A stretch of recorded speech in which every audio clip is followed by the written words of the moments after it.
Il est 19h, bonsoir à tous. Tout de suite, les titres ce dimanche. Discours royal à l'occasion du 45e anniversaire de la Marche verte. Un discours qui aborde une étape saillante dans le processus de parachèvement de l'intégrité territoriale du royaume et les différents efforts entrepris dans ce sens.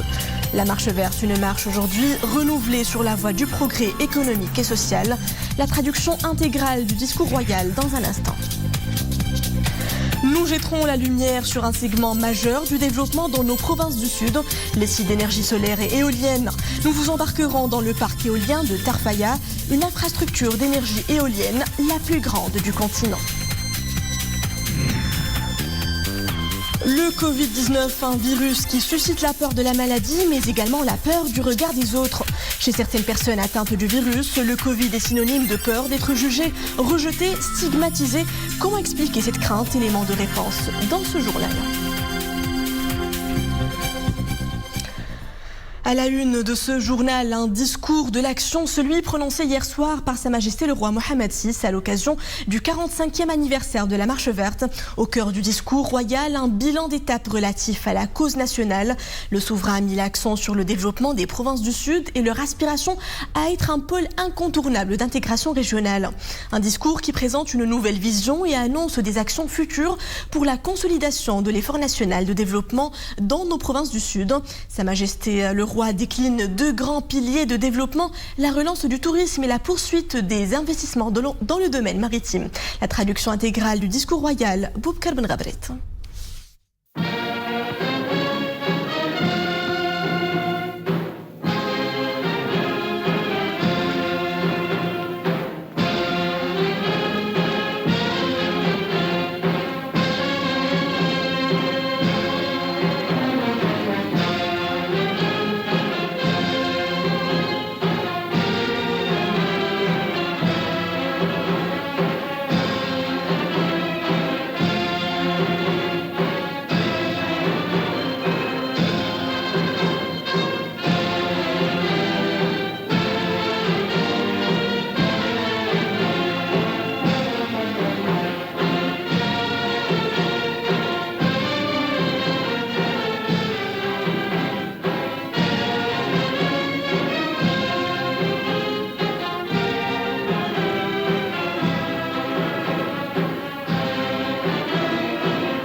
الحمد لله والصلاة والسلام على مولانا رسول الله وآله وصحبه شعبي العزيز شكلت المسيرة الخضراء. Louange à Dieu, prière et salut sur le prophète, sa famille, ses compagnons.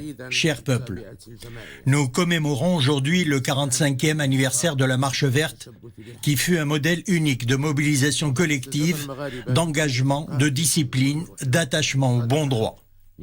En effet, c'est en patriotes sincères que les Marocains répondirent en toute spontanéité à l'appel de l'artisan de la Marche verte, notre vénéré père, feu Sa Majesté le roi Hassan II, que Dieu ait son âme. Le monde entier découvrit combien le peuple marocain savait relever les défis. Et ainsi, par cette marche pacifique qui trouva une issue heureuse dans la récupération de nos provinces du Sud, nous entrions magistralement dans les annales de l'histoire. En cela, la Marche verte ne représente pas seulement un événement national majeur et une étape saillante dans le processus de parachèvement de notre intégrité territoriale. Elle incarne également une dynamique dont l'esprit se perpétue et se renouvelle à travers l'action menée pour consolider la marocanité du Sahara sur la scène internationale et pour ériger le Sahara en force motrice du développement régional et continental. À cet égard, les dernières années ont connu des développements tangibles et ce à plusieurs niveaux. Au niveau des Nations Unies, les approches et les thèses dépassées et irréalistes ont été définitivement anéanties lors de l'adoption des dernières résolutions du Conseil de sécurité. Ces récentes résolutions ont également confirmé la participation effective des vraies parties concernées par ce conflit régional, et elles ont consacré l'irréversibilité de la solution politique, réaliste et consensuelle. Cette orientation s'accorde avec l'esprit de l'initiative d'autonomie marocaine, soutenue par le Conseil de sécurité et les grandes puissances comme l'unique option logique pour régler ce conflit.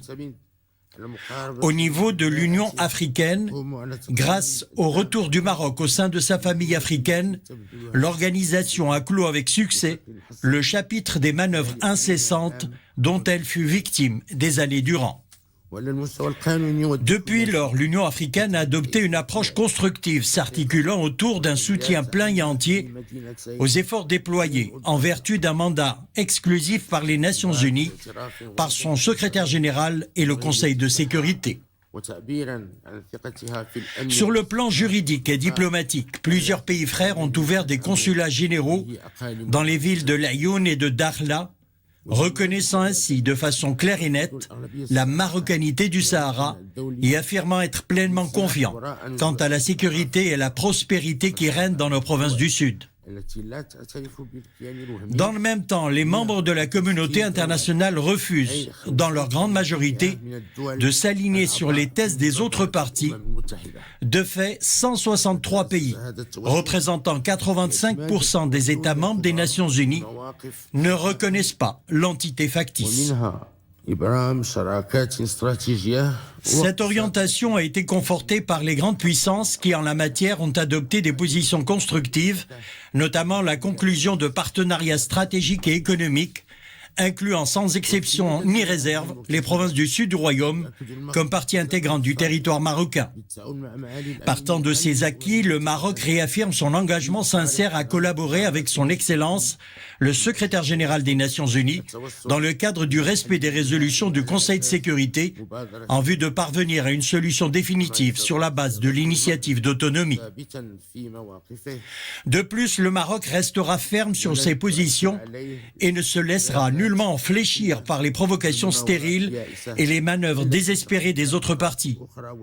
D'ailleurs, force est de constater que le déclin consommé de leur thèse surannée les a précipités dans le scénario typique d'une fuite en avant.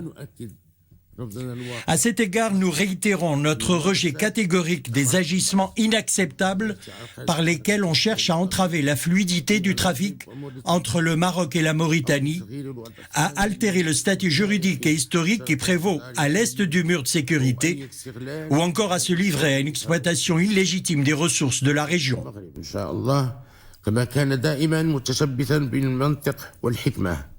Le Maroc, fidèle à lui-même, ne se départira pas du bon sens et de la sagesse dont il a coutume. En revanche, c'est avec la dernière vigueur et la plus grande fermeté qu'il s'opposera aux abus cherchant à porter atteinte à la sécurité et à la stabilité de ses provinces du Sud. D'un autre côté, nous sommes persuadés que les Nations Unies et la MINURSO continueront à remplir leur devoir en veillant à préserver le cessez-le-feu dans la zone. Chers peuples, notre engagement à consolider la marocanité du Sahara au niveau international n'a d'égal que notre action soutenue pour que nos provinces sahraouies deviennent un moteur du développement régional et continental. Aussi, afin de parachever les grands projets en cours de réalisation dans nos provinces du Sud, le moment est venu de mettre en valeur les nombreuses potentialités que recèle leur domaine maritime. À cet égard, au cours de cette année, en totale conformité avec les principes du droit international, le Maroc a mené à terme la délimitation de ces espaces maritimes en les incorporant dans l'arsenal juridique marocain.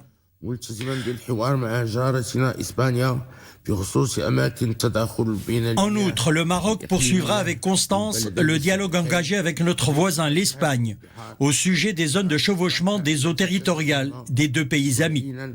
Ce dialogue s'inscrira dans le cadre du droit de la mer et respectera le partenariat qui les unit, loin de toute volonté unilatérale d'imposer le fait accompli. De fait, en définissant clairement le cadre et les frontières des espaces maritimes placés sous la souveraineté du Royaume, le plan mis en œuvre pour impulser l'essor socio-économique de la région sera indubitablement consolidée. Partant de cette vision, la façade atlantique sud du royaume, située face au Sahara marocain, constituera une interface maritime d'intégration économique et un foyer de rayonnement continental et international. De fait, d'ores et déjà, Tanger Med est reconnu comme le premier port en Afrique. Le port d'Dakhla Atlantique contribuera à consacrer cette tendance. Par ailleurs, nous continuerons à œuvrer pour le développement d'une véritable économie maritime dans ces territoires que nous chérissons tant. Cette zone qui abonde en ressources et en potentialités, sur terre comme en mer, servira ainsi de passerelle et de trait d'union entre le Maroc et sa profondeur africaine. À cet égard, il importe d'investir dans les espaces maritimes, tant pour le dessalement de l'eau de mer que pour l'exploitation des énergies renouvelables d'origine éolienne ou hydrolienne. En parallèle, il faut continuer à promouvoir le secteur de la pêche maritime, compte tenu de son rôle dans le développement de l'économie de la région. Par ailleurs, pour que le plan Azur devienne un levier stratégique au service de la relance du secteur touristique dans la région et pour que celle-ci s'affirme comme une véritable destination du tourisme balnéaire, il importe de lui insuffler une nouvelle dynamique.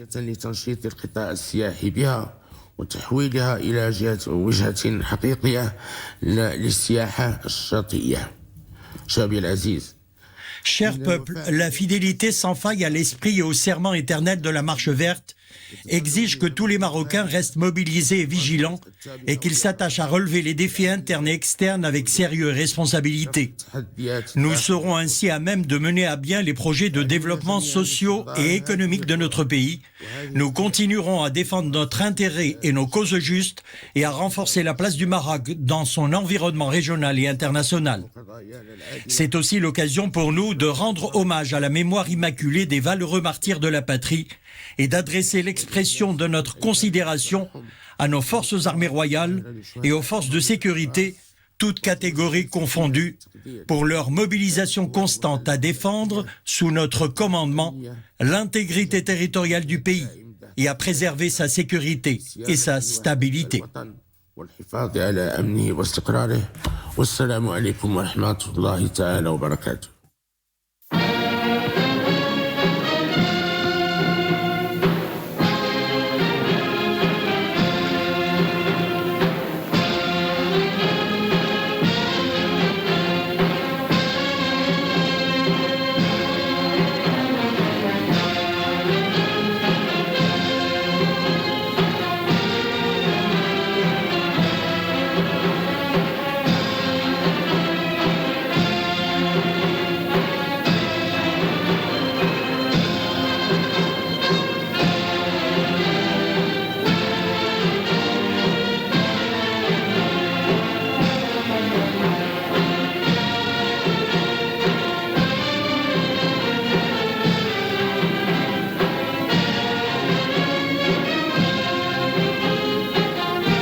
Les provinces du Sud, un gigantesque chantier à ciel ouvert. L'un des segments phares du développement de cette partie du royaume, les énergies renouvelables. Il faut dire que la transformation a bel et bien commencé.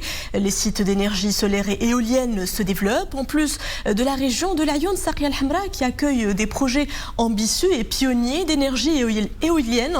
Le parc éolien de Tarfaya abrite la plus grande infrastructure d'énergie éolienne du continent. À cela s'ajoute bien entendu la centrale solaire Nour Ouarzazate, la plus grande de la planète. Les provinces du Sud sont ainsi devenues des pôles d'attraction des énergies renouvelables. On en fait le point dans ce reportage de Madame Smir Ayad sur un commentaire d'Omaïma Ramli. En plein désert du Sahara marocain, à quelques 30 km de Tarfaya, le plus grand parc éolien du continent africain. À lui seul, il peut alimenter une ville entière. Cette gigantesque construction, sortie de terre en 2014 à Tah, est d'une capacité pouvant aller au-delà des 300 MW, soit une production annuelle de 1084 gigawatts. Le parc est constitué de 131 éoliennes faisant chacune 81 mètres de hauteur. Leurs hélices sont également les plus grandes jamais construites. Elles sont d'une envergure de 101 mètres. Tous ces atouts nous ont permis de réduire les émissions de dioxyde de carbone à hauteur de 900 000 tonnes par an. Pour absorber une aussi grande quantité, il faut pas moins de 150 000 arbres. Une importante valeur ajoutée pour la région, non seulement d'un point de vue environnemental, mais aussi sur le plan socio-économique, car depuis sa mise en œuvre, une grande partie des employés sont tous issus des alentours de Tarfaya.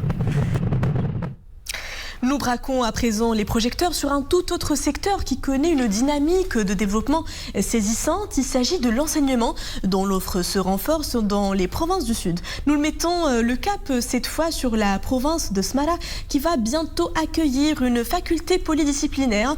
De nouvelles formations sont au programme au profit de jeunes étudiants qui aspirent à être mieux outillés pour accéder au marché de l'emploi. Voyons cela dans ce reportage de Madame Smirab Zaliayed sur un récit de Mounia Maroche. Désormais, elle sera baptisée Faculté polydisciplinaire de Smara, cette ancienne faculté des sciences de la Sharia, qui a fait de la ville de Smara la capitale spirituelle des provinces du Sud, va s'ouvrir sur d'autres sciences et disciplines, en plus de l'enseignement originel. Ces nouvelles filières de formation devraient répondre aux besoins du marché de l'emploi dans toute la région.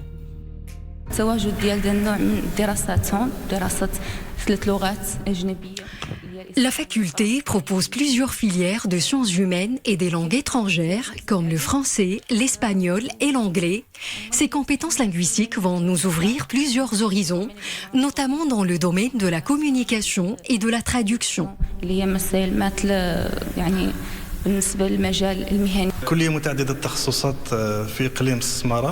La faculté polydisciplinaire de Smara est une valeur ajoutée pour toute la région.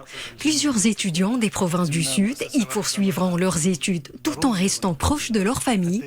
Je pense que le facteur de la proximité est un élément très important.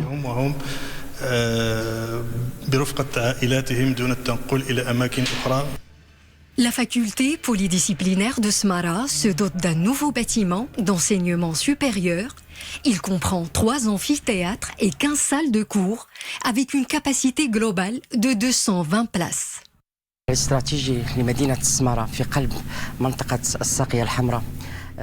Son emplacement géographique fait de la ville de Smara un trait d'union entre le nord et le sud du Maroc et aussi entre le royaume et les pays subsahariens. Et ce noyau universitaire va attirer de nombreux étudiants du Maroc et même des pays africains frères. Cette infrastructure d'enseignement de référence va doter la région des compétences humaines nécessaires, ce qui va permettre aux provinces du Sud de jouer un rôle d'avant-garde en matière de développement au Maroc et en Afrique. Covid-19, la pandémie se poursuit. Ces dernières 24 heures, 4596 nouveaux cas d'infection au coronavirus et 4245 guérisons, soit un taux de guérison de 81,7%. Le nombre de décès est passé à 4272 avec 75 nouveaux cas recensés en 24 heures, soit un taux de létalité de 1,7%. Les cas actifs ont atteint le nombre de 42 708. On recense des cas sévères ou critiques. Ils sont au nombre de 933, dont 73 placés sous intubation. Le taux d'occupation des lits de réanimation dédiés au Covid-19 s'élève, lui, à 36%. Et l'infection au coronavirus peut engendrer des perturbations psychologiques chez certains. La peur du regard des autres, refus de révéler l'infection. Alors comment peut-on expliquer cet état psychologique? Élément de réponse avec Samira Sban, Amin Amouri et Zakaria Mokinbillah. Chaque jour, ils sont des milliers à faire le test de dépistage du Covid-19. Pour beaucoup, c'est le début de la lutte contre le virus. Certains, dans le déni, redoutent le supposé jugement de l'entourage. Se sentant à tort comme des pestiférés, ils préfèrent taire leur maladie. Est-ce compréhensible? Les personnes qui ne révèlent pas être atteintes du coronavirus ont peur du regard de l'autre ou d'être stigmatisées. Bien sûr, C'est une idée erronée. Quand on déclare être atteint du corona, cela contribue à se protéger et à protéger son entourage. C'est une fausse pudeur qui n'est pas justifiée. Le Covid est une maladie comme d'autres et se transmet par infection. Le coronavirus existe bel et bien. Nous devons apprendre à coexister avec, car chaque jour de nouveaux cas sont enregistrés. La crainte de la réaction sociale peut susciter un rejet du traitement et un refus de l'isolement chez la personne infectée. Le risque de transmettre le virus à d'autres personnes de l'entourage devient plus important. Le refus d'admettre l'infection par la maladie est psychologique et social et a aussi des liens affectifs. Peut-être que l'individu essaie de se centrer sur lui-même. Le déni de la maladie entre dans ce qu'on appelle la résistance psychique négative. Cela est dû à la faiblesse de l'immunité psychologique, sans oublier l'appréhension sociale liée à cette pathologie. Pour y remédier, il faut travailler à l'acception de soi et à l'acception de la maladie comme une maladie ordinaire. Face à une situation marquée par la recrudescence des contaminations, il est indispensable d'agir. Certains patients sont admis en état critique, en soins intensifs ou en réanimation, à cause du retard de dépistage. Accepter la maladie est donc une première étape vers la guérison. Les États-Unis au cœur de notre page internationale ce soir, avec ces images de liesse hier, quelques heures après l'annonce des résultats de l'élection, une foule rassemblée pour assister au premier discours du président américain Joe Biden. Le démocrate a entre autres promis de guérir l'âme de l'Amérique. Après l'annonce de sa victoire, le 46e président des États-Unis a appelé à l'unité et à la réconciliation, faisant allusion à ceux qui ont voté pour le président Donald Trump. Joe Biden a également fait le tour de ses priorités, à savoir la pandémie de Covid-19, la lutte contre l'injustice raciale ainsi que les changements climatiques. Il a notamment annoncé la mise en place dès lundi d'une cellule de crise sur le Covid-19. Sa coéquipière Kamala Harris s'est à son tour adressée à la foule dans sa première apparition comme vice-présidente élue. Fille d'immigrés, elle devient la première femme élue au poste tant convoité de vice-présidente. Retour chez nous et ce coup de filet du service préfectoral de la police judiciaire d'Agadir.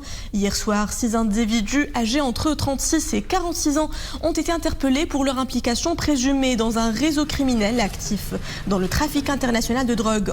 Les mises en cause ont été appréhendées dans le cadre de l'enquête menée par la police judiciaire, dans le contexte de la mise en échec par les services de douane, de sûreté du port d'Agadir, d'une tentative de trafic d'une tonne et 68 kg de Shira, contenu dans une cargaison de produits de pêche surgelés à bord de 2 conteneurs destinés à l'export international.